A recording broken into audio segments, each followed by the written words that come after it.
କହିବି। ତୁମ ସାହିତ୍ୟ ବହିର ନାମ କେଡ଼େ ସୁନ୍ଦର। ତୁମ ସାହିତ୍ୟ ବହିର ନାଁ ହେଲା ଆମ ଭାଷା ଆମ ସାହିତ୍ୟ। ତୁମ ସାହିତ୍ୟ ବହିରେ ପ୍ରଥମ ପାଠଟି ଗୋଟିଏ କବିତା। ସେ କବିତାଟିର ନାଁ ହେଉଛି ସେହି ମୋ ପ୍ରିୟ ଜନ୍ମଭୂମି। ଆମ ଜନ୍ମଭୂମି ଆମ ଜନ୍ମମାଟି ଆମକୁ ଭାରି ଭଲ ଲାଗେ। କାରଣ ଆମେ ଯେତେବେଳେ ମା କୋଳରୁ ଜନ୍ମ ନେଉ ଏହି ଜନ୍ମମାଟିରେ ପଡୁ। ଜନ୍ମମାଟିରେ ଆମେ ଛୋଟରୁ ଦିନେ ବଡ ହେଉ। ଏଠି ଖେଳୁ ବୁଲୁ ନାଚୁ ପ୍ରଜାପତି ଧରୁ ଅନେକ କିଛି କରୁ। ମା ଯେମିତି ଆମକୁ ସ୍ନେହ କରନ୍ତି ଠିକ୍ ସେହିପରି ତାରି କୋଳରେ ଆମେ ବଡ ହେଉ।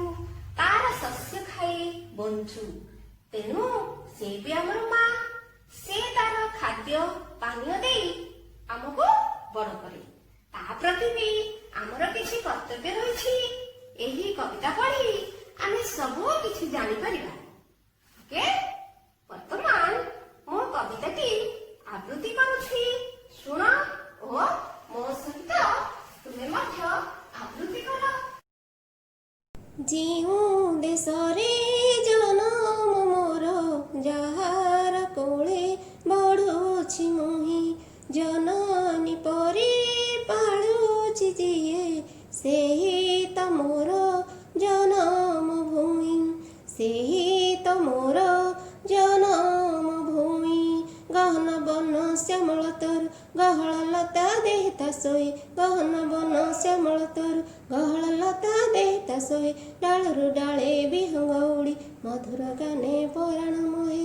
ତାର କାମିଳେ ଆକାଶ ତାର ଝୋଛନ ଢାଳେ ବିମଳ ଶଶୀ, ଗୋଟି କି ଗୋଟି କୁସୁମ ଫୁଟି, କୋଳେ ତା ଲୋଟି ଉଠଇ ହସି, କୋଳେ ତା ଲୋଟି ଉଠଇ ହସି। ସାଗରେ ନୀଳ ଲହରୀ ମାଳ ନାଚି ନାଚି ତା ଚରଣ ଧୁଏ, ସାଗରେ ନୀଳ ଲହରୀ ମାଳ ନାଚି ନାଚି ତା ଚରଣ ଧୁଏ, ଖେଳି ଖେଳିକା ଝରଣା କେତେ ସରାଗେ ତାର ଦେହଟି ଛୁଏଁ, ସରାଗେ ତାର ଦେହଟି ଛୁଏଁ। ସେହି ଦେଶର ପଲ୍ଲୀ ପୁରେ ଆପଣ ପର ବିଚାର ନାହିଁ, ସବୁରି ସାଥେ ଖେଳେ ମୁଁ ହସି, ସଭିଏ ମୋର ଭଉଣୀ ଭାଇ। ତାହାରି ସୁଖ କାମ ନାମ ତାହାରି ସେବା ମୋରି କାମ, ତାହାରି ପାଇଁ ଜୀବନ ଢାଳି ରଖିବା ଆମେ ତାହାରି ନାମ, ରଖିବା ଆମେ ତାହାରି ନାମ। ସ୍ଥିତ ଗଢ଼େ ଜୀବନ ମୋର, ସ୍ନେହ ତାର ବଢୁଛି ମୁହିଁ, ତାହାଠୁ ବଡ଼ ନାହିଁ କେ ଆଉ, ସେହି ମୋ ପ୍ରିୟ ଜନ୍ମଭୂମି, ସେହି ମୋ ପ୍ରିୟ ଜନ୍ମଭୂମି। ଆଚ୍ଛା ପିଲାମାନେ, କବିତାଟି ଅଭ୍ୟାସ କରିବ।